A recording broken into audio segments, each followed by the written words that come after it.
Hello, good evening. This is Vijita Anish and Clixaran trainers at Athena Coaching Center. ഇന്നത്തെ ഒരു വീഡിയോയിൽ ഞാൻ discuss ചെയ്യുന്നത് എൻക്ലെക്സാറൻ NGN-ലെ ഒരു ക്വസ്റ്റ്യൻ ആണ്. അപ്പം കേസ് സ്റ്റഡി ക്വസ്റ്റ്യൻസ് നമ്മുടെ പുതിയ NGN-ൽ കേസ് സ്റ്റഡി ക്വസ്റ്റ്യൻസ് ഉണ്ടല്ലോ, എല്ലാവർക്കും അറിയാവുന്നതായിരിക്കും. അപ്പൊ നമ്മൾ കേസ് സ്റ്റഡി ക്വസ്റ്റ്യൻസിനെ കുറിച്ചാണ് ഡിസ്കസ് ചെയ്യുന്നത്. അപ്പൊ യൂഷ്വലി കേസ് സ്റ്റഡി ക്വസ്റ്റ്യൻസ് വരുമ്പോൾ നമുക്ക് പേഷ്യന്റിന്റെ കംപ്ലീറ്റ് ഡീറ്റെയിൽസ്, അതായത് പേഷ്യന്റിന്റെ കംപ്ലീറ്റ് കേസ് നമുക്ക് കിട്ടും. ഓക്കെ, സാധാരണ ഹോസ്പിറ്റലിലൊക്കെ ഒരു പേഷ്യന്റ് അഡ്മിറ്റ് ആയി കഴിയുമ്പോൾ പേഷ്യന്റിന്റെ ഫയലിൽ എന്തൊക്കെ ഡീറ്റെയിൽസ് ഉണ്ടോ, ഫിസിക്കൽ എക്സാമിനേഷൻ ഫൈൻഡിങ് കാണും, ഹിസ്റ്ററി കാണും, പാസ്റ്റ് ഹിസ്റ്ററി കാണും, പ്രസന്റ് ഹിസ്റ്ററി കാണും, medication history, personal history, like nurses note, vital parameters, assessment findings, lab investigation, ഇങ്ങനെ ഒരുപാട് കാര്യങ്ങൾ പേഷ്യന്റിനെ റിലേറ്റ് ചെയ്തിട്ടുള്ള പേഷ്യന്റിന്റെ ഡേറ്റ പേഷ്യന്റിന്റെ ഫയലിനകത്ത് കാണും അല്ലേ. അപ്പം ഇവിടെ നമുക്ക് ക്വസ്റ്റ്യനിലും അതുപോലെ തന്നെ പേഷ്യന്റിന്റെ എൻ്റെ ഡേറ്റ നമുക്ക് കിട്ടും. അപ്പൊ ആ ഡേറ്റ വായിച്ചിട്ട് അതിന് ബേസ് ചെയ്തിട്ട് ഉള്ള ക്വസ്റ്റ്യൻസ് ആയിരിക്കും ഉണ്ടാവുക. അപ്പൊ നോർമലി നമുക്ക് മിനിമം ഒരു 3 കേസ് സ്റ്റഡി ക്വസ്റ്റ്യൻസ് ആണ് സാധാരണ നമ്മളുടെ എൻക്ലെക്സാറിന് വരുന്നത്. ഫസ്റ്റ് 85 ക്വസ്റ്റ്യൻസിൽ 3 കേസ് സ്റ്റഡി എന്താണെങ്കിലും ഉണ്ടാവും. ഒരു കേസ് സ്റ്റഡിയിൽ ഒരു പേഷ്യന്റിന്റെ ഈ ഡീറ്റെയിൽഡ് ഡേറ്റ വെച്ചിട്ട് ഒരു കേസ് സ്റ്റഡിയിൽ നമുക്ക് സാധാരണ 6 ക്വസ്റ്റ്യൻസ് ആണ് വരുന്നത്. ഒരു കേസ് സ്റ്റഡിയിൽ 6 ക്വസ്റ്റ്യൻസ്, മനസ്സിലാവുണ്ടോ? അപ്പൊ അങ്ങനെ വരുമ്പോൾ ടോട്ടൽ മിനിമം 3 കേസ് സ്റ്റഡി എന്ന് പറയുമ്പോൾ ടോട്ടൽ നമുക്ക് എത്ര ക്വസ്റ്റ്യൻ ആയി? 18 ക്വസ്റ്റ്യൻസ് അങ്ങനെ ആയി. ഓക്കെ, അപ്പൊ അതുപോലെ കേസ് സ്റ്റഡിയിൽ ഇപ്പൊ ഞാൻ എൻറ്റയർ 6 ക്വസ്റ്റ്യൻസ് നമ്മളുടെ ഈ ഒരു വീഡിയോയിൽ ഞാൻ ഡിസ്കസ് ചെയ്യുന്നില്ല. എന്നിരുന്നാലും നമുക്ക് 1-2 ക്വസ്റ്റ്യൻസ് ഡിസ്കസ് ചെയ്യാം. ഓക്കെ, അപ്പൊ നമുക്ക് ഇനി മുന്നോട്ട് ഇനി ചെയ്യുന്ന വീഡിയോയിലൊക്കെ ഞാൻ maximum case study questions include ചെയ്യാനായിട്ട് ശ്രമിക്കാം. അപ്പൊ ഇന്നത്തെ ക്വസ്റ്റ്യനിലേക്ക് നമുക്ക് പോവാം, സമയം കളയണ്ട. ഓക്കെ, സോ ഇവിടെ സ്ക്രീനിൽ വളരെ ക്ലിയർ ആയിട്ട് കാണാൻ പറ്റുന്നുണ്ട്. The nurse is caring for 76-year-old client and physical examination finding ആണ് ഇവിടെ തന്നിരിക്കുന്നത്. ബോഡി സിസ്റ്റം ഫൈൻഡിങ്സിൽ, ജനറൽ ഫൈൻഡിങ്ങിൽ client has had worsening lethargy, confusion over the past 2 days. This morning the client vomited and was difficulty to arouse, and the client appears cachectic with a muscle wasting, and client is receiving chemotherapy for advanced small cell lung cancer. Okay, അപ്പൊ ഇവിടെ പേഷ്യന്റിന്റെ general ഫൈൻഡിങ്സിനെ കുറിച്ചാണ് പറഞ്ഞിട്ടുള്ളത്. Last 2 ദിവസമായിട്ട് പേഷ്യന്റിന് confusion ഉണ്ട്, patient vomit ചെയ്തിട്ടുണ്ട്, like patient arousing was very difficult, അത് patient fully aroused അല്ല. ഓക്കെ, മസിൽ വേസ്റ്റിംഗ് ഉണ്ട് പേഷ്യന്റിന്, കീമോതെറാപ്പി റിസീവ് ചെയ്യുന്നുണ്ട് patient, advanced small cell lung cancer. ഇതാണ് ജനറൽ ഫൈൻഡിങ്. ഇനി ഇന്റർകോമെന്ററി സിസ്റ്റത്തിൽ mucous membrane are moist. Okay, mucous membrane moist എന്ന് പറയുന്നത് നമ്മളുടെ സ്കിൻ ടൾഗർ ആണല്ലേ.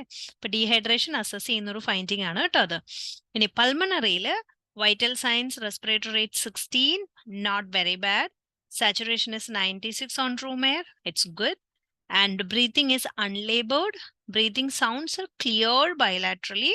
Intermittent dry cough is present, and reports of 40 packets year smoking history. അപ്പോൾ പേഷ്യന്റിന് past ഹിസ്റ്ററിയിൽ ഒരു 40 പാക്കറ്റ്സ് പെർ ഇയർ എന്ന് പറയുന്ന ഒരു സ്മോക്കിംഗ് ഹിസ്റ്ററി ഉണ്ട് പാസ്റ്റ് ഹിസ്റ്ററിയിൽ. But present pulmonary examinations almost fines it looks good, right? വേറെ പ്രത്യേകിച്ച് അങ്ങനെ വലിയ ബുദ്ധിമുട്ടൊന്നും ഇതിനകത്ത് കാണുന്നില്ല. And in terms of cardiovascular system, vital signs is 37, and pulse rate is 98, and BP is 145/96, slightly high, and normal heart sound and no edema or ascites. അവിടെയും വലിയൊരു ബുദ്ധിമുട്ട് നമുക്ക് കാണാൻ പറ്റുന്നില്ല, എല്ലാം തന്നെ ഓൾമോസ്റ്റ് വിത്തിൻ നോർമൽ ലിമിറ്റിലാണ്. Okay,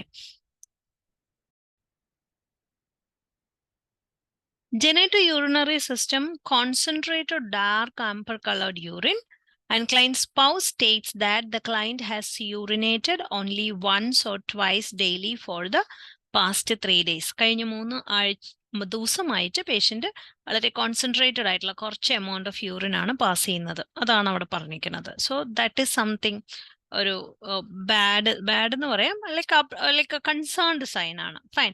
psycho social, drinks 3 glasses of wine per week.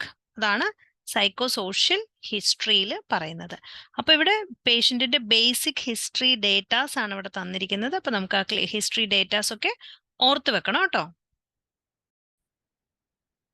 Laboratory data WBC തന്നിട്ടുണ്ട് 9000 and sodium 117. Sodium is low and WBC is normal.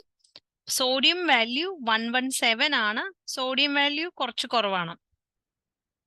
അപ്പം സോഡിയം വാല്യൂ കുറവായതും നമ്മളുടെ ഫിസിക്കൽ എക്സാമിനേഷൻ ഫൈൻഡിങ്ങിൽ പേഷ്യന്റ് അറൗസ്ഡ് അല്ല എന്നുള്ളത് നമുക്ക് വേണമെങ്കിൽ റിലേറ്റ് ചെയ്യാം. Serum osmolality 275. So normal range already നമുക്ക് തന്നിട്ടുണ്ട്. സോ നോർമൽ റേഞ്ചിൽ 275. So serum osmolarity is low. Fine. Urine analysis, color of urine is dark amber, WBC absent, and urine osmolality normal value is 50 to 12,000 ആണ് തന്നിരിക്കുന്നത്, but the value is slightly high. So definitely concentrated urine ആവുമ്പോൾ ഉറപ്പായിട്ടും urine osmolality slightly elevated ആണ്. Okay, അപ്പൊ ഇതൊക്കെയാണ് findings. അപ്പൊ lab വാല്യൂല് sodium വളരെ കുറഞ്ഞ ഒരു നമ്പറിൽ തന്നിട്ടുണ്ട്. സീറം ഓസ്മോലാലിറ്റി, ദാറ്റ് മീൻസ് ബ്ലഡിന്റെ concentration value which is at the lower limit. Okay, അപ്പൊ ഇത്രയാണ് നമുക്ക് തന്നിരിക്കുന്ന ഫൈൻഡിങ്സ്. ഇനി ഇത്രയും ബേസിക് ഫൈൻഡിങ്സ് വെച്ചിട്ട് നമുക്ക് വരുന്ന ക്വസ്റ്റ്യൻ എന്താണെന്നാണ് ഇനി അടുത്തത് ചെക്ക് ചെയ്യേണ്ടത്. ഓക്കെ, അപ്പൊ നമുക്ക് ക്വസ്റ്റ്യൻസിലേക്ക് പോവാം. ഈ ഡേറ്റ ചെയ്തിട്ടാണ് നമ്മുടെ questions വരുന്നത്. അപ്പോൾ നമുക്ക് so here the question is, nurse suspect the client is experiencing syndrome of inappropriate antidiuretic hormone SADH. Which of the following findings are consistent with SADH? Select all that apply. So ഇവിടെ നമ്മുടെ പേഷ്യന്റിന്റെ details ഒക്കെ നമുക്ക് കിട്ടി. ഈ details വെച്ച് അപ്പൊ പേഷ്യന്റിന്റെ details എന്തായിരുന്നു? Advanced small cell lung cancer ഉള്ള ഒരു പേഷ്യന്റിന് കീമോതെറാപ്പി റിസീവ് ചെയ്യുന്നുണ്ട്. ആ പേഷ്യന്റിന്റെ മ്യൂക്കസ് മെംബ്രെയിൻ മോയിസ്റ്റ് ആണ്. പേഷ്യന്റ് കഴിഞ്ഞ 2 ദിവസമായിട്ട് ചെറുതായിട്ട് ബുദ്ധിമുട്ട് ഫീൽ ചെയ്യുന്നുണ്ട്. പേഷ്യന്റ് അറൗസിങ് ബുദ്ധിമുട്ടാണ്. ലൈക്ക് സോഡിയം വളരെ കുറഞ്ഞൊരു വാല്യൂവിലാണ്. അതുപോലെ സീറം ഓസ്മോലാലിറ്റിയിൽ വ്യത്യാസമുണ്ട്. യൂറിൻ ഓസ്മോലാലിറ്റിയിലും വ്യത്യാസമുണ്ട്. ഓക്കെ, സോ ഇങ്ങനെയുള്ള പേഷ്യന്റ് ആണ്. ആ പേഷ്യന്റിന് ഡയഗ്നോസിസ് സസ്പെക്ട് ചെയ്തിരിക്കുന്നത് syndrome of inappropriate anti diuretic hormone ആണ്. അപ്പൊ നമ്മളുടെ അടുത്ത് ക്വസ്റ്റ്യൻ ചോദിച്ചിരിക്കുന്നത് which of the following finding are consistent with SADH. SADHന് കൺസിസ്റ്റന്റ് ആയിട്ടുള്ള സൈൻ എന്താണ് എന്നുള്ളതാണ് നമ്മളുടെ ക്വസ്റ്റ്യൻ. അതും select all that apply kind of question ആണ്. ഓക്കെ, അപ്പം മാക്സിമം ഏതൊക്കെ ആൻസേഴ്സ് ഇതിനകത്ത് അപ്ലിക്കബിൾ ആണ് ആ ആൻസേഴ്സ് മൊത്തം എടുക്കണം. അപ്പൊ നമുക്ക് ഇവിടെ ശ്രദ്ധിക്കേണ്ടത് SADH എന്താന്ന് നോക്കണം അല്ലെ. SADH എന്താന്ന് നോക്കണം. സോ SADH എന്ന് പറയുന്നത് പോസ്റ്റീരിയർ പിറ്റ്യൂട്ടറിയുടെ ഹോർമോൺ ആയിട്ടുള്ള anti diuretic hormone ADH or vasopressin. ഇത് എക്സസീവ് ആയിട്ട് നമ്മളുടെ ബോഡിയിൽ പ്രൊഡ്യൂസ് ചെയ്യുന്ന കണ്ടീഷനാണ് SADH. I repeat, hyper secretion of ADH by posterior pituitary. Posterior pituitary എന്ന് പറയുന്നത് pituitary gland. Okay, so pituitary ഗ്ലാൻഡിൽ ആന്റീരിയർ പിറ്റ്യൂട്ടറിയും ഉണ്ട്, പോസ്റ്റീരിയർ പിറ്റ്യൂട്ടറിയും ഉണ്ട്. ആ പോസ്റ്റീരിയർ പിറ്റ്യൂട്ടറി പ്രൊഡ്യൂസ് ചെയ്യുന്ന ഹോർമോൺ ആണ് anti diuretic hormone or it's considered as an vasopressin. So ഈ വാസോപ്രസിൻ നമ്മളുടെ ബോഡിയിൽ എക്സസീവ് ആയിട്ട് പ്രൊഡ്യൂസ് ചെയ്യുന്നതിന്റെ ഭാഗമായിട്ട് ഉണ്ടാവുന്ന കണ്ടീഷനാണ് syndrome of inappropriate anti diuretic hormone. So ഈ ADH കൂടുമ്പോൾ എന്തായിരിക്കും സംഭവിക്കുക? Normally ADH posterior pituitary produce ചെയ്യുന്ന ഹോർമോൺ ആണെങ്കിലും ഇത് ആക്ട് ചെയ്യുന്നത് റീനൽ ട്യൂബ്യൂൾസിലാണ്. അങ്ങനെ ഫ്ലൂയിഡിനെ അല്ലെങ്കിൽ നമ്മളുടെ ബോഡിയിൽ റീനൽ ട്യൂബ്യൂൾസിൽ നടക്കുന്ന ഫ്ലൂയിഡ് റീഅബ്സോർപ്ഷൻ അതിലാണ് ഈ ADH ആക്ട് ചെയ്യുന്നത്. എന്നിട്ട് ADH നോർമലി നമ്മളുടെ ഫ്ലൂയിഡിനെ ഒരുപാട് അബ്സോർബ് ചെയ്യാനായിട്ടും ഫ്ലൂയിഡിനെ റീറ്റെയിൻ ചെയ്യാനായിട്ടും ഹെൽപ്പ് ചെയ്യും. അപ്പൊ ഇവിടെ ഒരുപാട് ADH ഉള്ളത് കൊണ്ട് തന്നെ, ഒരുപാട് കൂടുതൽ ADH ഉള്ളത് കൊണ്ട് തന്നെ ഒരുപാട് ഫ്ലൂയിഡ് നമ്മുടെ ബോഡിയിൽ റീറ്റെയിൻഡ് ആവും. മനസ്സിലായോ? അപ്പൊ ഫ്ലൂയിഡ് റീറ്റെൻഷൻ ആണ് ഇവിടെ ഉണ്ടാവുന്നത്. ഫ്ലൂയിഡ് റീറ്റെൻഷൻ ഉണ്ടാവുമ്പം definitely there will be chances to get hyponatremia. Because ഒരുപാട് ഫ്ലൂയിഡ് കെട്ടിക്കിടക്കുമ്പം ഡൈല്യൂഷണൽ ഹൈപ്പോനെട്രീമിയ ഉണ്ടാവാനുള്ള ഒരു ടെൻഡൻസി ഉണ്ട്. I think I said something wrong just before. Hyponatraemia കേട്ടോ. അപ്പൊ സോഡിയം റെഡ്യൂസ്ഡ് ആവാനുള്ള ഒരു ടെൻഡൻസി ഒരുപാട് കൂടുതലായിരിക്കും ഈ syndrome of inappropriate anti diuretic ഹോർമോണിൽ. ഇനീഷ്യലി SADH ഉള്ള ഒരു പേഷ്യന്റിന് ഇനീഷ്യൽ സിംറ്റം ആയിട്ട് എഡിമ കാണണം എന്നില്ല.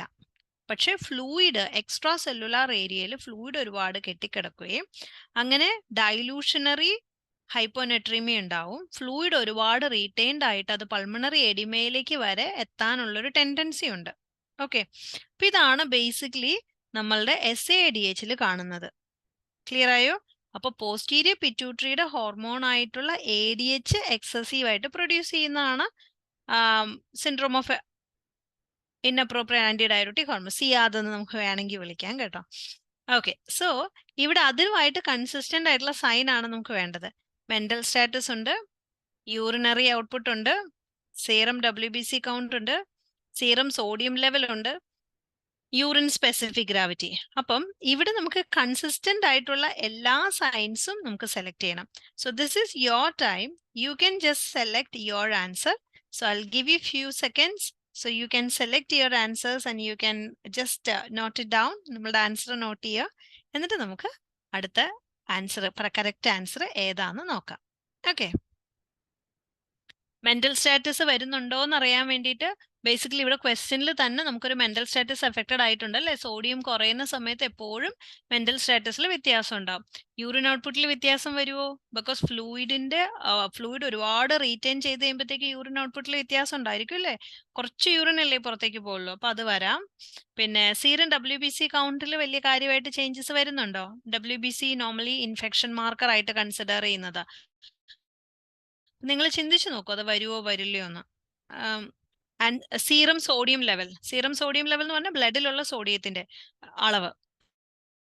അപ്പം ബ്ലഡിൽ ഒരുപാട് വെള്ളം കെട്ടിക്കിടക്കുമ്പം ഒരുപാട് ഫ്ലൂയിഡ് റീടെൻഷൻ ഉണ്ടാവും. അപ്പം സോഡിയം ഡിസ്ട്രിബ്യൂഷനിൽ വ്യത്യാസം ഡെഫിനറ്റ്ലി ഉണ്ടാവാനാണ് ചാൻസ്. യൂറിൻ സ്പെസിഫിക് ഗ്രാവിറ്റി, യൂറിന്റെ അളവിൽ വ്യത്യാസം വരുന്നതിനനുസരിച്ച് യൂറിൻ കോൺസെൻട്രേറ്റഡ് ആവുകയും അതുപോലെ യൂറിൻ ഡൈല്യൂട്ടഡ് ആവുന്ന സമയത്തൊക്കെ സ്പെസിഫിക് ഗ്രാവിറ്റിയിലും വ്യത്യാസം സാധാരണ വരാറുണ്ട്. അപ്പൊ ഇത്രയും പോയിന്റ്സ് നോക്കിയിട്ട് നിങ്ങൾക്ക് നിങ്ങളുടെ ആൻസർ സെലക്ട് ചെയ്യാം. സോ ഇവിടെ നമ്മളുടെ ആൻസർ ആണ് മെന്റൽ സ്റ്റാറ്റസ് വേരിയേഷൻ ഉണ്ടാവാം, യൂറിൻ ഔട്ട്പുട്ട് ഉണ്ടാവാം, serum sodium level and urine specific gravity. Okay, അപ്പൊ ഇവിടെ ആകെ WBC കൗണ്ട് മാത്രമാണ് ഇതുമായിട്ട് റിലേറ്റഡ് അല്ലാത്തത്. ബാക്കിയെല്ലാം ഇതിന്റെ ആൻസർ ആയിട്ട് വരും. Okay, so select all that apply kind of questions വരുമ്പം മാക്സിമം ആൻസേഴ്സ് റിലേറ്റഡ് ആയിട്ടുള്ളത് എടുക്കുക. നിങ്ങൾക്ക് ഡൗട്ട് ഉള്ള ആൻസേഴ്സ് മാക്സിമം സെലക്ട് ചെയ്യാതിരിക്കുക. ഓക്കെ, ഇപ്പൊ ഇത് ഡയറക്റ്റ് ക്വസ്റ്റ്യൻ ആയതുകൊണ്ട് തന്നെ ഇവിടെ അത്ര വലിയൊരു കൺഫ്യൂഷൻ വരുന്നുമില്ല. ഓക്കെ, സോ എല്ലാവർക്കും മനസ്സിലായി എന്ന് വിചാരിക്കുന്നു. അടുത്തൊരു ക്വസ്റ്റ്യൻ ഈ സെയിം സിറ്റുവേഷനിൽ നിന്ന് തന്നെ, അതായത് നമ്മളുടെ ഇപ്പൊ നമ്മൾ പറഞ്ഞ അതേ സിറ്റുവേഷൻ, 76 ഇയർ ആയിട്ടുള്ള ഒരു പേഷ്യന്റ്, അഡ്വാൻസ്ഡ് സ്മോൾ സെൽ ക്യാൻസറിന് വേണ്ടിയിട്ട് ട്രീറ്റ്മെന്റ് എടുക്കുന്ന ഒരു പേഷ്യന്റ് ആണ്. ഓക്കെ, അപ്പൊ ഇങ്ങനെയുള്ള ഈ പേഷ്യന്റിന് SADH ഡയഗ്നോസ് ചെയ്തു. അപ്പൊ ആ പേഷ്യന്റ് SADHന്റെ കൺസേൺഡ് സൈൻ അല്ലേ ചോദിച്ചേക്കുന്നത്. ആ സെയിം സിറ്റുവേഷനെ ബേസ് ചെയ്ത് തന്നെ അടുത്തൊരു ക്വസ്റ്റ്യൻ ആണ്. The nurse is ambulating the client to a restroom when the client begins to have tonic-clonic seizure. Which of the following action should the nurse take? Okay, അപ്പൊ ഈ പേഷ്യന്റിനെ rest റൂമിലേക്ക് ambulate ചെയ്യുന്ന ആ ഒരു ടൈമില് എന്ത് സംഭവിച്ചു? പേഷ്യന്റിന് ടോണിക് ക്ലോണിക് സീഷർ ബിഗിൻ ആയി. അപ്പം എന്ത് ആക്ഷൻ ആണ് നേഴ്സ് എടുക്കേണ്ടത്? Select all that apply. Okay, so ഇതാണ് ഇവിടുത്തെ സിറ്റുവേഷൻ. ഓപ്ഷൻ 1 പറയണ activate the rapid response team. Second, note the time the seizure starts and stops. And then third is place the non-rebreather mask to the client during seizure and sit the client in a nearby chair until the seizure ends. Suction the client after the seizure ends. Okay, അപ്പം ഇതും select all that apply kind of question തന്നെയാണ്.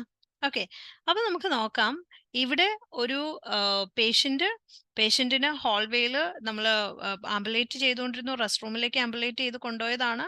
അപ്പൊ പേഷ്യന്റിന് begins to have seizure. അപ്പൊ seizure വന്ന പേഷ്യന്റിന് എന്ത് intervention ആണ് കൊടുക്കേണ്ടത്? Okay, ഇവിടെ ഇങ്ങനെയുള്ള സിറ്റുവേഷൻസ് വരുമ്പോൾ നമ്മൾ ഇവിടെ പേഷ്യന്റിന്റെ safety is the prime priority thing. അപ്പൊ നമുക്ക് ഇവിടെ ഏറ്റവും കൂടുതൽ ഇമ്പോർട്ടൻസ് കൊടുക്കുന്നത് പേഷ്യന്റിന്റെ സേഫ്റ്റിക്ക് വേണ്ടിയിട്ടാണ് അല്ലേ? അപ്പൊ സേഫ്റ്റി ബ്രേക്ക് ചെയ്യുന്ന ഒരൊറ്റ ആൻസർ പോലും നമ്മൾ എടുക്കുകയും ചെയ്യരുത്. ഓക്കെ, അപ്പൊ ഒന്നാമത്തത് activating the rapid response stream. Definitely അത് നമുക്ക് ആൻസർ ആയിട്ട് സെലക്ട് ചെയ്യാം. കാര്യം പേഷ്യന്റിന് ഇപ്പൊ പെട്ടെന്ന് സഡൻ ആയിട്ടുള്ള ഒരു ഇന്റർവെൻഷൻ ആവശ്യമുള്ളത് കൊണ്ട് തന്നെ അത് നമുക്ക് വേണമെങ്കിൽ ആൻസർ ആയിട്ട് സെലക്ട് ചെയ്യാം. അപ്പൊ ഞാൻ ജസ്റ്റ് അതൊരു ആൻസർ ആയിട്ട് നമുക്ക് എടുക്കാം കേട്ടോ.